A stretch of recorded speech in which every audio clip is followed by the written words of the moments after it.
नमस्कार साथियों, स्वागत है आपका विपारा एजुकेशन पर। आज दोस्तों बहुत ही महत्वपूर्ण क्लास आपके लिए मैं लेकर के आया हूं। आज हम समझेंगे प्रेरणार्थक क्रिया एवं नाम धातु क्रियाओं में अंतर। तो दोस्तों सबसे पहले हम बेसिक से शुरुआत करेंगे। जो बातें आपको किताबों में बहुत आसानी से मिल जाती हैं और दोस्तों अध्यापकों द्वारा भी आपको आसानी से समझा दी जाती हैं, लेकिन साथियों ये हमारा वादा है कि आज आप वो भी सीख के जाएंगे जो दोस्तों ना तो आपको किसी किताब में मिलेगा और शायद ना वो किसी अध्यापक ने आपको समझाया होगा। तो चलिए साथियों शुरुआत करते हैं आज के वीडियो की। और सबसे पहले मैं आपको एक बात बताना चाहूंगा कि 5 मिनट के बाद यदि आप दोनों क्रियाओं में अंतर कर पाए तो अंत में साथियों आप चैनल को सब्सक्राइब कर लीजिएगा, अन्यथा मत कीजिएगा। तो देखिए साथियों, सबसे पहले जो आपको किताबों में एक परिभाषा मिल जाती है प्रेरणार्थक क्रिया की कि किसी भी धातु में आना और बाना प्रत्यय हम यदि लगा दें तो वह दोस्तों प्रेरणार्थक क्रिया बन जाती है। यानी कि आना लगाने से प्रथम प्रेरणार्थक क्रिया, जैसे चढ़ाना तो प्रथम प्रेरणार्थक क्रिया हो गई। बाना यदि हम लगा दें जैसे चढ़वाना तो दोस्तों यह हो गई द्वितीय प्रेरणार्थक क्रिया। लेकिन साथियों क्या हो यदि चारों ऑप्शन में आपके पास इसी प्रकार के शब्द हो जिसमें चारों के चारों में आना प्रत्यय लगा हुआ हो, ठीक उसी प्रकार जिस प्रकार से आपको यहां पर लिखा हुआ दिखाई दे रहा होगा। पहचानिए, हथियाना में आना है, चढ़ाना में आना है, सठियाना में आना है, पढ़ाना में आना है। तो दोस्तों यहां से कैसे पहचानेंगे कि कौन सी नाम धातु क्रिया है और दोस्तों कौन सी प्रेरणार्थक क्रिया है। तो इसी कंफ्यूजन को दोस्तों हम 5 मिनट में दूर करने वाले हैं। वीडियो पसंद आए तो दोस्तों वीडियो को जरूर लाइक कीजिएगा, एक एक बात को ध्यान से सुनिएगा। जिंदगी में कभी भी दूसरी वीडियो आपको देखने की आवश्यकता नहीं पड़ेगी। तो देखिए साथियों, सबसे पहले हम समझेंगे धातु को। पैसेंस बना करके रखिएगा, एक एक बात को ध्यान से सुनिएगा। धातु क्या होती है साथियों, धातु का निर्माण क्या होता है। तो सबसे पहले हम समझते हैं धातु क्या है। तो क्रिया के मूल रूप को हम धातु कहते हैं, यानी क्रिया का जो मूल रूप से जिस शब्द से क्रिया बनती है उसे हम धातु कहते हैं। ठीक है, अब धातु कहां से निकल करके आती है। तो दोस्तों जब हम आपको पढ़ा रहे थे शब्द भेद, ठीक है, हम उसमें ज्यादा नहीं जाएंगे क्योंकि वीडियो बहुत ज्यादा लंबा हो जाएगा, लेकिन मैं आपको बता दूं शब्द भेदों में हमने पढ़ा था रचना के आधार पर शब्दों के प्रकार। तो उसमें 3 प्रकार के शब्द हमने पढ़े थे, रूढ़ शब्द, यौगिक शब्द और योग ऋण शब्द। ठीक, तो दोस्तों यहां पर यौगिक शब्दों में हमें नहीं जाना है, ना ही योग ऋण में जाना है, क्योंकि जाएंगे तो वीडियो बहुत ज्यादा लंबा हो जाएगा। तो सबसे पहले हम समझते हैं दोस्तों रूढ़ शब्द। तो रूढ़ शब्द क्या होते हैं, वे शब्द जिनके सार्थक खंड या टुकड़े नहीं हो सकते उन्हें कहते हैं रूढ़ शब्द। जैसे देखिए साथियों, लिख, इसको आप तोड़ नहीं सकते।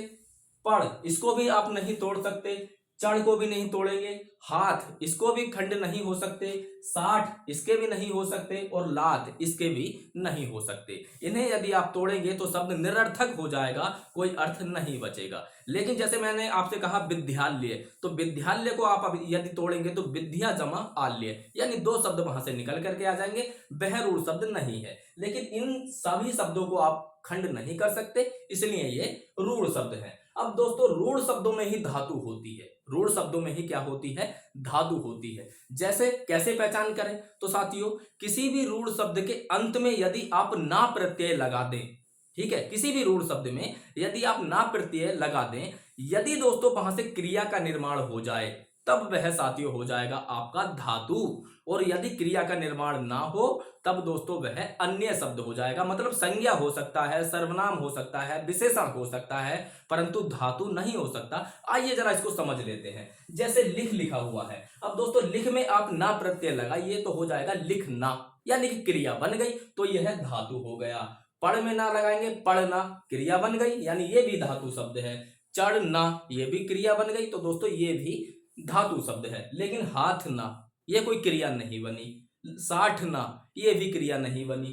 लातना, ये भी क्रिया नहीं बनी। ठीक है, तो इसका मतलब ये जो 3 हैं ये दोस्तों धातु नहीं है। ये संज्ञा हो सकते हैं, सर्वनाम हो सकते हैं, विशेषण हो सकते हैं, लेकिन ये जो 3 शब्द हैं साथियों ये आपके धातु शब्द हैं। ठीक है, तो इन्हीं धातुओं में यदि आप आना लगा देंगे तो प्रथम प्रेरणार्थक क्रिया, वाना लगा देंगे तो द्वितीय प्रेरणार्थक क्रिया। लेकिन दोस्तों जब इन शब्दों से क्रिया का निर्माण होता है तब कहलाती है नाम धातु क्रिया। आप यहां पर देख सकते हैं नाम धातु क्रिया का निर्माण होता है संज्ञा से, सर्वनाम से और विशेषण से। किस प्रकार से होता है साथियों, अब दोस्तों इसमें तो आपने देखा क्रिया नहीं बनी, तो इन्हें दोस्तों सबसे पहले नाम धातु बनाना होगा।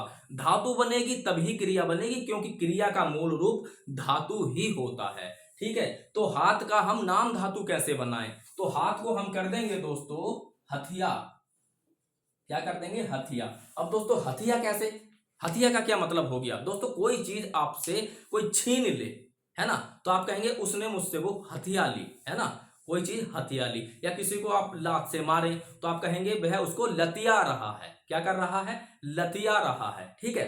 तो हाथ से बनेगा हथिया, साठ से बनेगा सठिया। आपने सुना होगा कि यह व्यक्ति सठिया गया है ना, तो साठ से क्या बनेगा, सठिया। एक एक बात को ध्यान से सुनिएगा।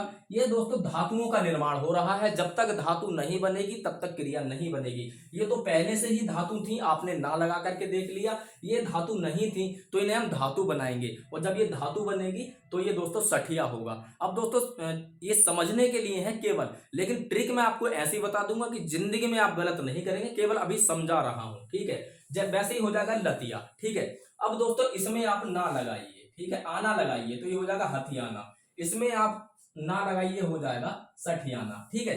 तो इसमें तो दोस्तों कोई कंफ्यूजन नहीं है, परिभाषा में भी कोई कंफ्यूजन नहीं है, लेकिन कंफ्यूजन वहां पे होता है जब इस प्रकार के शब्द आ जाते हैं, तो कैसे पहचाने। अब दोस्तों मैं ट्रिक बताने जा रहा हूं, पसंद आ जाए तो दोस्तों वीडियो को जरूर लाइक कीजिएगा, ठीक है। तो देखिए साथियों, जब भी इस प्रकार के आपको शब्द मिले, जब भी इस प्रकार के आपको शब्द मिले और आप कंफ्यूज हो जाएं नाम धातु क्रिया कौन सी है, प्रणार्थक क्रिया कौन सी है, तो आपको केवल और केवल एक ही काम करना है कि उस शब्द में से मूल शब्द निकाल लीजिए, यानी धातु निकाल लीजिए। देखिए सबसे पहले दोस्तों हथिया, हथिया किस मूल शब्द से बना है, तो आप कहेंगे हाथ। चढ़ाना किस मूल शब्द से बना है, आप कहेंगे चढ़, ठीक है। अब दोस्तों सठियाना किस मूल शब्द से बना है, साठ से।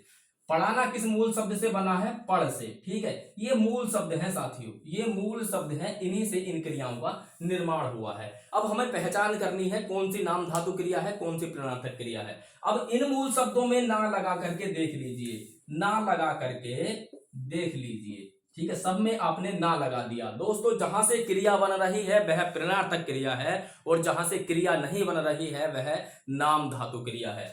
हथियाना कौन सी क्रिया है, आपने देखा हाथ ना, कोई क्रिया नहीं बनी, यानी कि नाम धातु क्रिया। चढ़ाना में आपने चढ़ निकाला, ना लगा के देख लिया तो चढ़ना, इसका मतलब ये प्रणार्थक क्रिया। उसके बाद में सठियाना में साठ ना, क्रिया नहीं बनी, इसका मतलब नाम धातु क्रिया है ये ऊपर वाली। और पढ़ाना में दोस्तों आपने मूल शब्द निकाला पढ़, और ना लगा करके देख लिया, पढ़ना बन गया, इसका मतलब ये प्रणार्थक क्रिया हो जाती है। तो दोस्तों बेसिक कॉन्सेप्ट ये है आपका कि जब भी आना लगा हुआ हो चारों शब्दों में, मूल शब्द निकालिए, ना लगा करके देखिए, अगर क्रिया बनती है तो प्रणार्थक, अगर क्रिया नहीं बनती है तो नाम धातु क्रिया। अब दोस्तों जरा आप बताइएगा क्या ये चीजें आपको किसी किताब में मिली थी। और दोस्तों मैं तो यहां तक कहूंगा कि मैंने तो अभी तक यूट्यूब पर इस प्रकार से किसी को नहीं देखा है समझाते हुए। और दोस्तों इसी प्रकार से आप लाभ उठाना चाहते हैं तो दोस्तों ये आपकी परीक्षाओं के लिए बहुत इंपॉर्टेंट वीडियो होने वाली है, चैनल को सब्सक्राइब करके जरूर रखिएगा। प्रतिदिन हम एक नया कॉन्सेप्ट लेकर के आते हैं और इसी गारंटी के साथ पढ़ाते हैं कि जिंदगी में आप जो चैप्टर यहां पढ़ लेंगे वहां से कभी गलत नहीं करेंगे। अगर आप एग्जाम्पल देखना चाहते हैं तो इसी वीडियो के डिस्कशन में दोस्तों हमने पर्यायवाची शब्दों की ट्रिक का वीडियो बना करके डाला है। 4-5 वीडियो है छोटे छोटे 5 से 7 मिनट के, आप उन्हें देखिएगा। सबसे कठिन होता है पर्यायवाची शब्द याद करना, लेकिन दोस्तों यदि वही सबसे कठिन काम सबसे सरल आपको ना लगने लगे तब दोस्तों आकर के कह देना। अपने सुझाव दोस्तों कमेंट बॉक्स के माध्यम से जरूर दीजिएगा। मिलते हैं अगले वीडियो में, तब तक के लिए नमस्कार।